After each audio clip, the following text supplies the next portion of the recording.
Hello everyone and welcome back to a new video.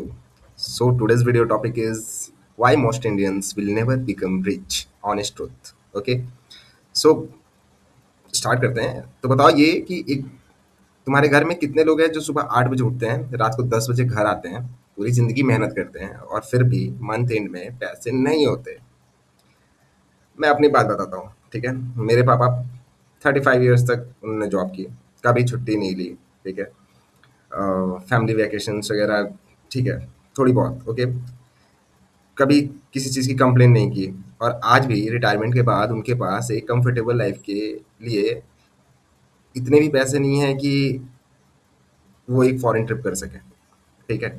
पैसे हैं, no doubt पैसे नहीं है, बट इतने नहीं है कि हाँ वो उसे इधर उधर लाइक अपने मजे के लिए, बहुत ज़्यादा मजे के लिए यूज़ कर सकें. ठीक है. और ये सिर्फ मेरे पापा की स्टोरी नहीं है, ये मोस्ट ऑफ द इंडियंस की स्टोरी है. तो आज मैं तुम्हें वो सच बताऊंगा जो कोई नहीं बताता, ना स्कूल, ना घर, ना सोसाइटी. क्योंकि ऑनेस्टली ये सिस्टम चाहता ही नहीं है कि तुम अमीर बनो. ठीक है. चलो शुरू करते हैं. ठीक है. सोचो, 12 साल स्कूल, फिर 3-4 साल कॉलेज, टोटल 16 साल. ठीक है. 17 साल, 18, किसी का 18 भी हो जाते हैं. हमने क्या सीखा? Trigonometry, photosynthesis, Mughal history, Akbar ने बीरबल को कब मारा, बीरबल ने अकबर को कब मारा.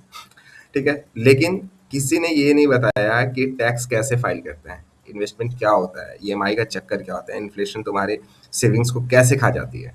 ठीक है. भाई हम एक ऐसी जनरेशन है जिसको पैसे कमाना सिखाया गया है लेकिन पैसे संभालना नहीं सिखाया गया. ठीक है.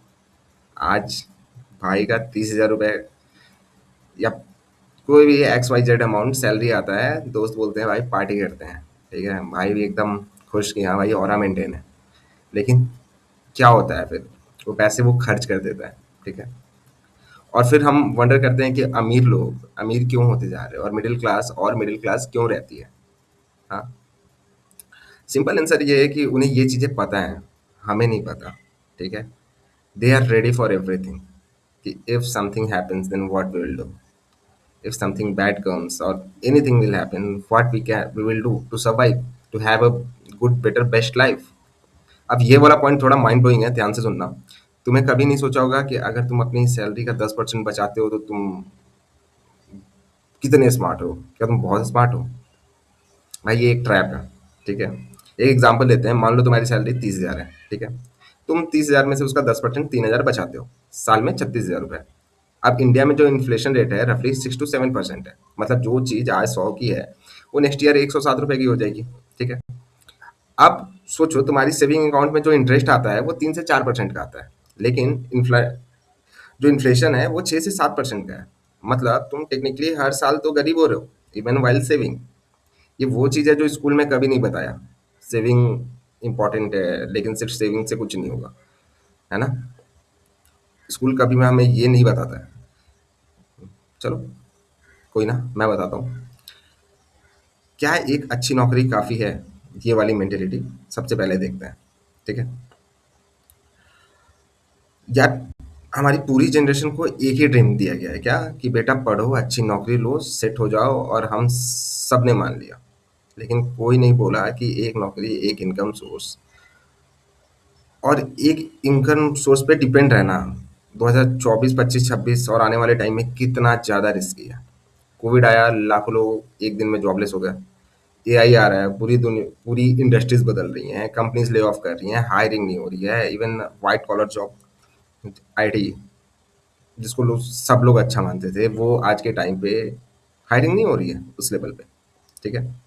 और हम हैं जो एक सैलरी का वेट करते हैं 30 तारीख के लिए, है ना.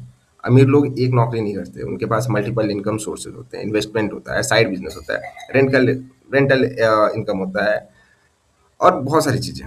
वो सिस्टम के लिए काम नहीं करते हैं भाई, सिस्टम उनके लिए काम करता है.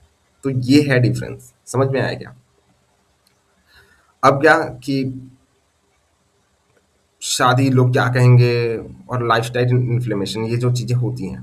ठीक है. अब ये वाला पॉइंट थोड़ा सेंसिटिव है लेकिन बोलूंगा क्योंकि ये सच है. ठीक है. हमारी सोसाइटी में एक चीज़ होती है जिसको मैं कहता हूँ लोग क्या कहेंगे. ठीक है. भाई के शादी में नया सूट लेना पड़ा, 18,000. कॉलोनी में कोई आया, आईफोन दिखाना चाहिए, है ना. आईफोन दिखाना है भाई कि हाँ भाई मेरे पास आईफोन है, मैं स्टैंडर्ड मेंटेन कर रहा हूँ। 1 लाख रुपए, ठीक है। सस्ते वाले भी हैं, लेकिन ठीक है, 85 मानते हैं।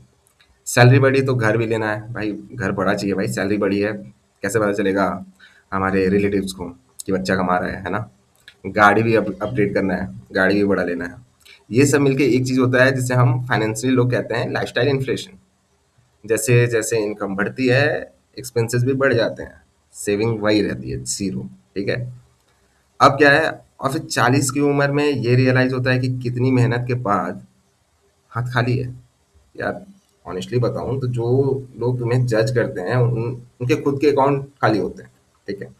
उनकी ओपिनियन पे अपनी जिंदगी मत तोड़ो भाई। ठीक है। और फिर अब पॉइंट आता है कि सॉल्यूशन क्या है इसका, है ना। तो अब सॉल्यूशन देखते हैं। सॉल्यूशन इसका बस एक ही है कि देखो, मैं तुमको लेक्चर नहीं दूंगा, ठीक है, कि इन्वेस्ट करो, एसआईपी करो, म्यूचुअल फंड्स करो। ठीक है। आपको जो करना है करो, मेरी तरफ से तो मस्त रहो, खुश रहो। ठीक है। वो सब सही है, लेकिन पहले माइंडसेट ठीक करो। एक चीज याद रखना, अमीर लोग एसेट्स खरीदते हैं, लाइबिलिटीज नहीं खरीदते हैं। ठीक है। एसेट्स वो चीज होते हैं जो तुम्हें पैसा कमाए, जो तुमको पैसा कमा के दे। म्यूचुअल फंड, रेंटल प्रॉपर्टी, एक स्किल जिससे तुम फ्रीलांसिंग करते हो, या फिर तुम एक अच्छी जॉब, हाई पेइंग जॉब ले सकते हो, है ना, with handsome salary. And liability वो चीज जिससे तुम्हारा पैसा, जिसमें तुम्हारा जाता है। फैंसी फोन ले लिया ईएमआई पे, कार ईएमआई पे ले रखा है, लोन पे, सब्सक्रिप्शन जो तुम यूज नहीं करते, है ना। नेटफ्लिक्स का हर महीने रिचार्ज हो जाता है, हम उसका सब्सक्रिप्शन ले लेते हैं, लेकिन कितनी ही मूवीज हम देखते हैं नेटफ्लिक्स पे, बताओ। नहीं देखते भाई। तो एक सिंपल काम करो कि अपना 1 महीने का खर्च लिखो, सीधा, सब कुछ, और देखो कितना वांट है, कितना नीड है तुमको, और कितना कितना तुम खर्च कर रहे हो। ठीक है। मैं गारंटी करता हूँ कि तुम्हें खुद पर गुस्सा आएगा, और वो गुस्सा वो इस बार वही चेंज की शुरुआत है, वही से चेंज होगा। दूसरी चीज, एक एक्स्ट्रा इनकम सोर्स शुरू करो। चाहिए 500 रुपये से ही क्यों नहीं हो, कुछ भी हो, फ्रीलांसिंग हो, कंटेंट हो, रीसेलिंग हो, है ना, कुछ भी, एनीथिंग, एक छोटा सा बिजनेस हो, है ना, चाय की टपरी हो, कुछ भी, बस एक नौकरी पे मत मत रुको। ठीक है। और तीसरी चीज की पढ़ना शुरू करो। बहुत सारी बुक्स हैं, जैसे मैं सजेस्ट करूंगा rich dad poor dad, psychology of money. ये बुक्स लिटरली जिंदगी बदल देती हैं। आप पढ़ के देखो, ऑनलाइन ये मिल जाएंगी, आप किसी अच्छे बुक स्टोर पे जाओगे वहां मिल जाएगी। ठीक है। और भाई बहुत महंगी नहीं है, एक पिज्जा बर्गर से तो सस्ती होती हैं बुक्स। ठीक है। तो समरी ये है कि भाई अपना इनकम सोर्स बदलो। ठीक है। और ये वीडियो मैं इसलिए नहीं बता रहा है कि बना रहा हूँ या फिर है ना कि तुम्हें सैड करूँ या डिमोटिवेट करूँ, मैं इसलिए बनाया है क्योंकि किसी ने मुझे ये सब पहले नहीं बताया, और मैं चाहता हूँ कि तुम्हारे साथ ऐसा ना हो। ठीक है। तुम स्मार्ट हो, तुम कैपेबल हो, है ना, बस तुम्हें सही डायरेक्शन किसी ने नहीं दिया। आज से एक चीज बदलो, सिर्फ एक, बाकी सब ऑटोमेटिकली ठीक हो जाएगा। अगर ये वीडियो यूजफुल लगी तो शेयर करो किसी एक दोस्त के साथ जिसे ये सुनना चाहिए। ठीक है। सीधा व्हाट्सएप पे भेजो, कमेंट करो, बोलो कि कौन सा पॉइंट तुम्हें सबसे ज्यादा बढ़िया लगा। ठीक है। और सब्सक्राइब करो, क्योंकि अगले वीडियो में मैं बताऊंगा कि 10,000 सैलरी में भी इन्वेस्टमेंट कैसे शुरू करते हैं। वो वीडियो मिस मत करना। Okay, bye bye, peace out.